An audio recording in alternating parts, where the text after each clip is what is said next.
Welcome to What's Up in Taiwan, and here are some options you have spending Christmas here in Taiwan. Christmas dinner for two at TGI Friday's Bar and Grill, which includes cocktails, soups, appetizers, salads, entrees, and desserts. Or perhaps a holiday picnic provided by Taipei City Hall. And then you can make time and go countdown to Christmas Day at the rock concert sponsored by Hit FM radio station.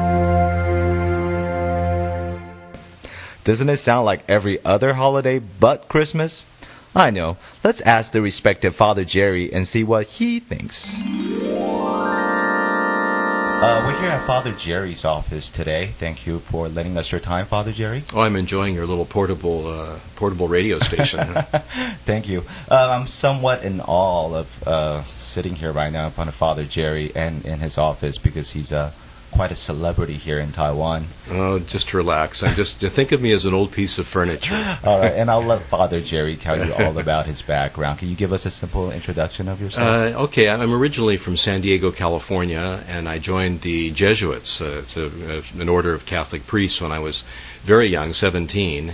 And then 24, I came to Taiwan. I was interested in going to someplace different from the United States, and Chinese culture and the Taiwanese people all seemed very appealing and interesting and exciting, and so I came, and I never thought I would end up in media work. I started out teaching. I have a degree in philosophy, so I was teaching philosophy at Furen University. Wow.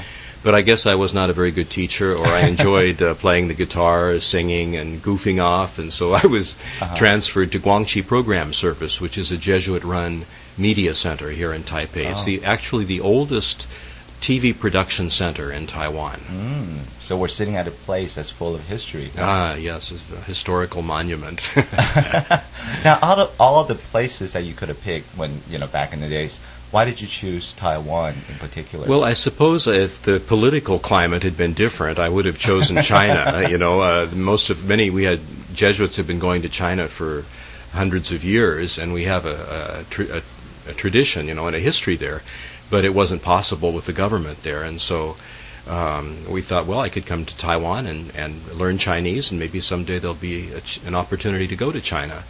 Well, I've been here, 38, 39 years. And have you been to China? Yeah, I've made several trips to China, and we've made programs in China. In fact, even now we have a co-production with Jiangsu Television in Nanjing about a former Jesuit missionary, Matthew Ritchie, and his Chinese companion, Xu Guangqi, after whom our Guangxi Program Service is named. So I got there eventually. Okay. But I'm still based in Taiwan here at Guangxi Program Service. All right. Well, one of the reasons why we're interviewing Father Jerry today is because it's Christmas time. Right. Right. So being a father, can you tell us some of the experiences have you had Christmas in Taiwan? Well, yeah.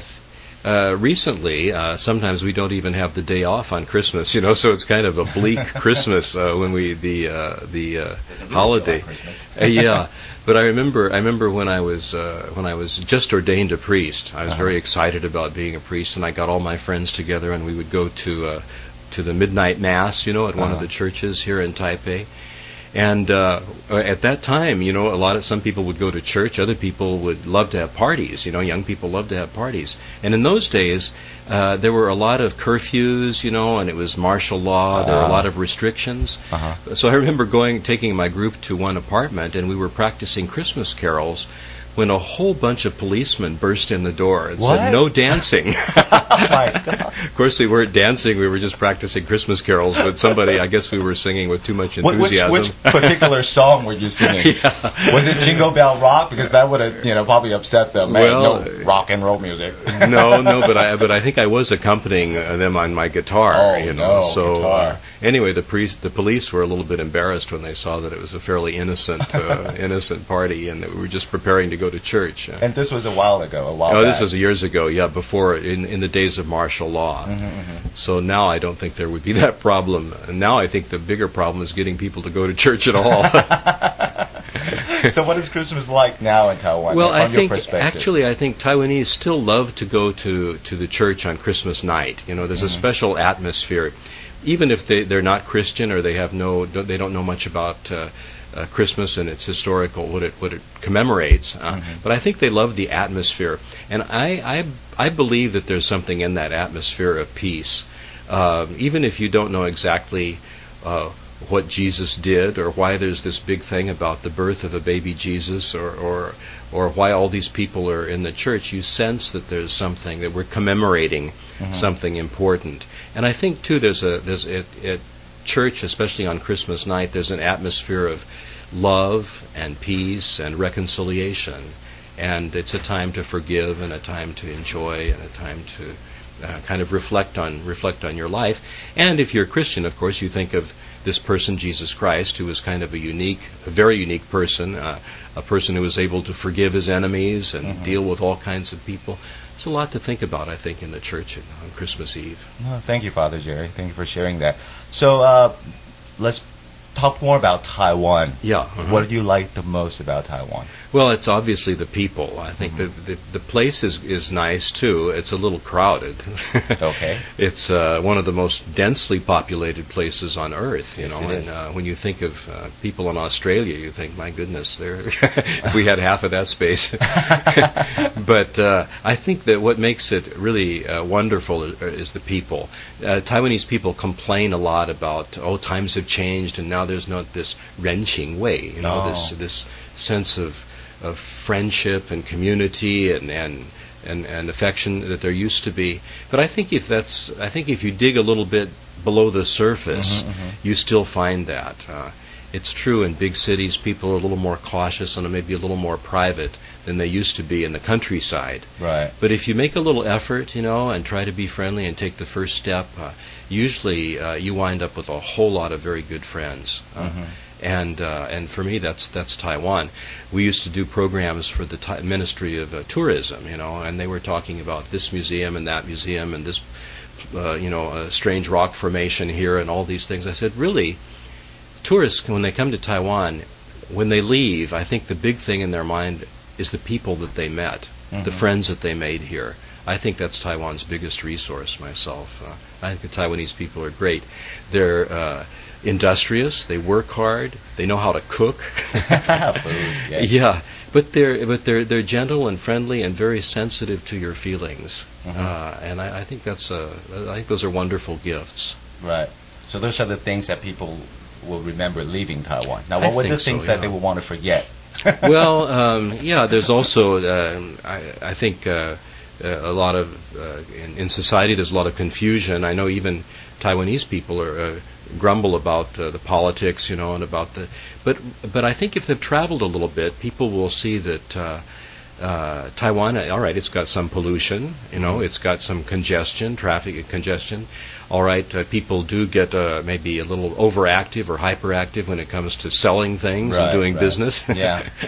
Maybe we could do better in the area of culture, although there's been a huge improvement there. The international artists come here and perform, and we have good venues for their performance. But of course, if you love art and culture and drama and dance, someone like me, there's room for more there. There's the more the better. And I think also, I think it would be good if we could kind of renew our own Chinese culture, Taiwanese culture, and put that on display, and in ways that are easily digestible, attractive, and kind of easily digestible for foreigners that maybe don't know Chinese that well. I think, if I just little pieces of Chinese opera, for instance, if they could be presented but explained, maybe not the whole 3-hour shot, but little doses, baby steps. Or the puppet shows, I think those things are wonderful. I think Chinese culture and Taiwanese culture should be put more on display. Also, Aborigine culture. Right. We were talking about Christmas, a few minutes ago, and ideas about where to go on Christmas.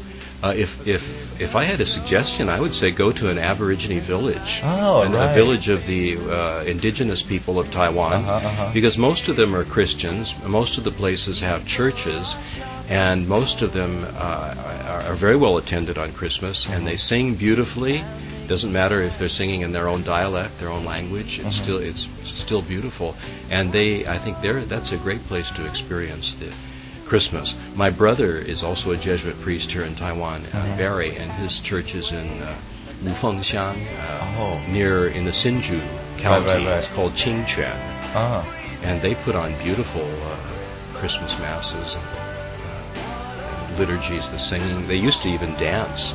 I don't think they do that anymore. Wow. Okay, well, I know where I'm spending Christmas Eve.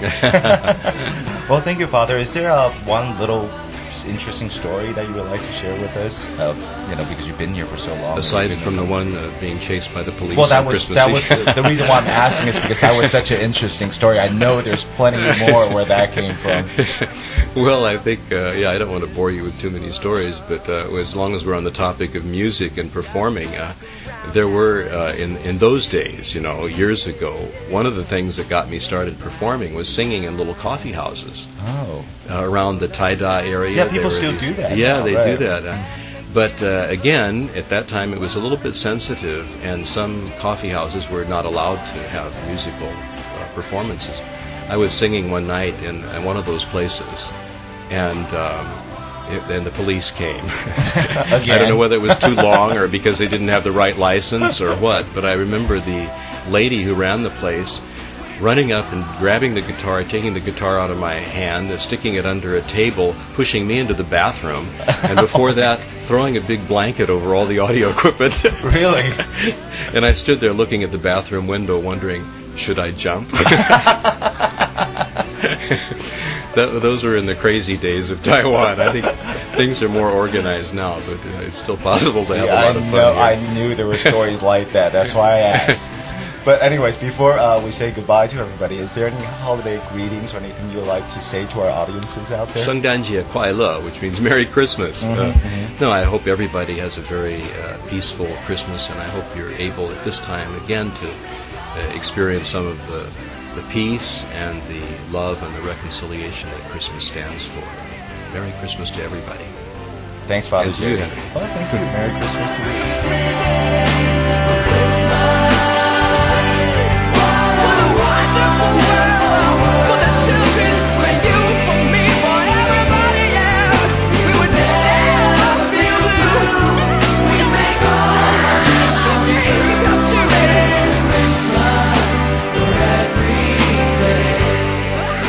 Hi, this is Sophie Tsai. Merry Christmas to you all. I wish this is one of the best Christmas you ever had, and I hope you will find time to visit this beautiful and friendly island, Taiwan. Hello everybody, Merry Christmas! This is Jessica. I'm new to the show, but you will hear my voice pretty soon in the future, and I wish you all have a very nice coming New Year. Thank you all for listening. This is Julian, the producer of this podcast. I would like to wish everyone a Merry Christmas and a Happy Year's New Year. My father also has something to say. Come on, Dad. Merry Christmas. Thanks, Dad. Ho, ho, ho! Merry Christmas! I hope everyone got plenty of presents and great food. And happy Hanukkah to our Jewish friends. Mom, Stephen, good luck shoveling snow in Peoria. Sorry, I can't help.